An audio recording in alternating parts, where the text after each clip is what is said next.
ফাতেমা বলে বাবা গো আমি দেখি তুমি রাত্রে ঘুমাও না, মা খাদিজাও তো বাইসা নাই, তোমার ড্রেসিং করে দিব।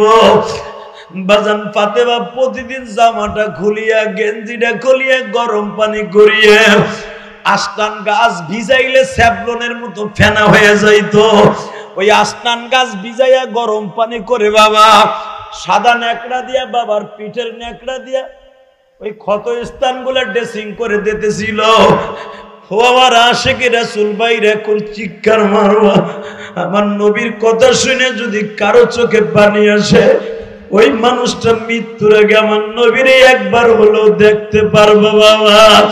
নবীর জীবনে কেউ যদি একবার স্বপ্ন দেখে মানিকগঞ্জ দৌলতপুরের ভাইরা, জীবনে ওই লোকটা কোনোদিন নবীর না দেখে কবরে যাইব না।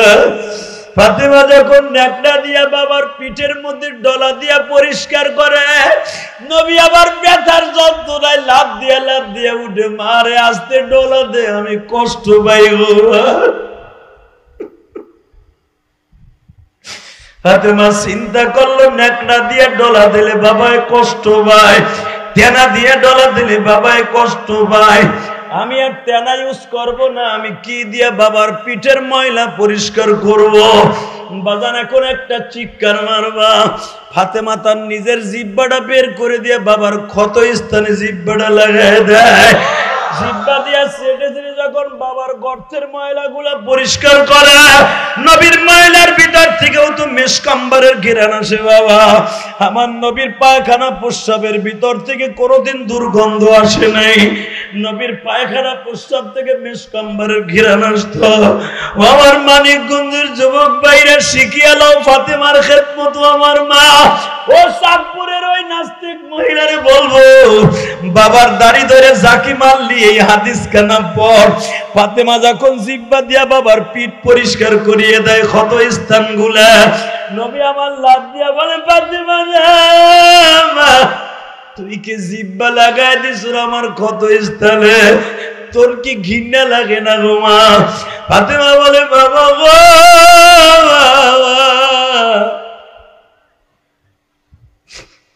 আমি ফাতেমা দেখলাম ন্যাকড়া দিয়ে ডলা দিলে তুমি কষ্ট পাও, জিহ্বার চাইতে নরম কোন শরীরের কোন জিনিস নাই গো বাবা, আমি জিহ্বাটা নরম করিয়া তোমার ক্ষত স্থানগুলো পরিষ্কার করে দিচ্ছি। নবী আমার কাঁদে আর বলে বারে তোর মতো যদি সারা দুনিয়ার মেয়েরা বাবার খেদমত করত, না জানি ওই ফ্যামিলিটা কত সুন্দর হয়ে যাইত। যুবক ভাইরা বিবাহ করার পরে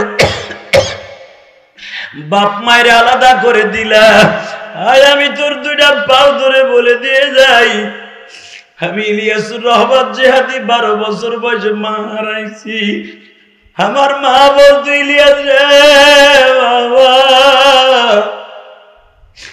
আমি চলে গেলে তোরে কে আদর করবে ও বাবা, আমি তোরে দুধের দাবি ছাড়িয়া দিব, শর্ত একটা, জীবনে মাদ্রাসা ছেড়ে দিয়াও মানুষ হবি না, তুই যদি মাদ্রাসায় পড়িয়া আলেম হস গো বাবা, আমি তোরে দুধের দাবি ছেড়ে দিব, আমি আল্লাহর কাছে তোরে রাইখা গেলাম। যুবক বাইরে 12 বছর বয়সে মা হারায়া কত রাস্তায় রাস্তায় কাঁদছি। মাদ্রাসায় বারান্দায় যখন দাঁড়াইতাম আসরের নামাজের পরে অথবা ফজরের নামাজের পরে নাস্তার টাইমে দেখতাম কত মা টিফিন কারির বাটির মধ্যে গোশত আর পিঠা বানাইয়া হুজুর তার সন্তানকে খাওয়াই দিয়ে যাইতো। আমি মাদ্রাসার বারান্দায় দাঁড়ায় দাঁড়ায় কাঁদতাম আর ভাবতাম আমার মা যদি বাঁচিয়ে থাকতো, আমার মাও তো আমি ইলিয়াসরে খাওয়াই দিত, আমার মা তো আমার 12 বছর বয়সে রেখে গেছে।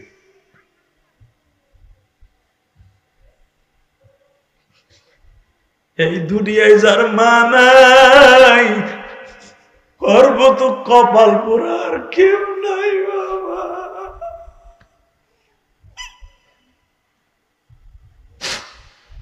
এই যে আমার ডাইন পাশে বসে আছে তোমাদের এলাকা মাদ্রাসার সভাপতি বাবা, কোটি কোটি টাকার মালিক, লক্ষ লক্ষ টাকার গাড়িতে চলে, তোমরা যারা কোটিপতি বাবা, দুনিয়ার সব আছে, যার মা নাই ওর অন্তরের দুঃখ আল্লাহ ছাড়া কেউ জানে না।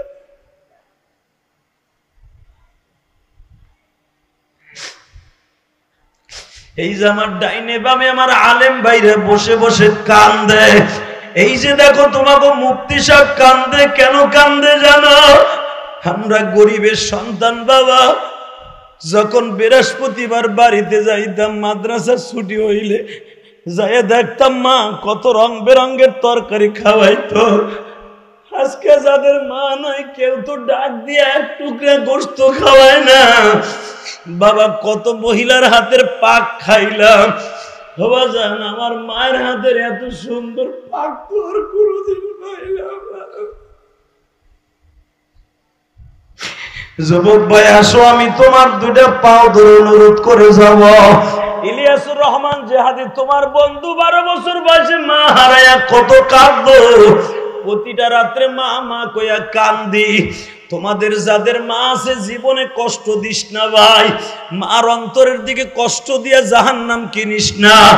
বাবার চেহারার দিকে একবার তাকাবি, মায়ের চেহারার দিকে একবার তাকাবি। এই কোরআন মাথায় রেখে ওয়াদা করে গেলাম, তোমার আমল নামা একটা কবুল হজের সওয়াব হয়ে যাবে। যেই কবুল হজ তুমি 5 লক্ষ টাকা দিয়ে করলেও কবুল নাও হইতে পারে, কিন্তু বাবার চেহারার দিকে একবার তাকাবে, একটা কবুল হজের সওয়াব হয়ে যাবে। ওই বাবা মানে কোনোদিন কষ্ট দিস না রে যুবক ভাই। যাদের বাইসা আছে মনে করবে এখনো জান্নাত তোমার ঘরের মধ্যে আছে। তাহলে মা বাবারে ভালোবাসার দরকার আছে না নাই? জোরে বলো আছে না নাই? যারা মায়ের জন্য কাঁদছেন, যাদের মা নাই, তোমাদের মাদ্রাসার সভাপতি বয়ে বয়ে কান্দে। টাকার মালিক ঠিকই হইতে পারবা, পৃথিবীতে যদি টাকা দিয়ে মায়ের আদর কেনা যাইতো, আমি ইলিয়াসুর রহমান জেহাদি কোটি কোটি টাকা দিয়ে মায়ের আদর কিনতাম। কারণ আমার সাথে দুঃখী আর এই মাহফিলে কে আছে যে 12 বছর বয়সে মা হারাইয়া পথে পথে কাঁদছি। তাহলে ওয়াদা দাও যুবক ভাই, জীবনে কোনোদিন মা বাবার কষ্ট দিব না, ইনশাআল্লাহ বলেন। কে কে রাজি আছো? দেখ আল্লাহকে হাত তুলে দেখাও তো, কি আল্লাহু আকবার জোরে বলো তো, আল্লাহু আকবার জোরে বলো। আল্লাহ তুমি চাইয়া দেখো এই দৌলতপুরবাসী রে, 9 অক্টোবর কান্দে বান্দা মাহফিলে কার জানো মা বাবা বেঁচে না।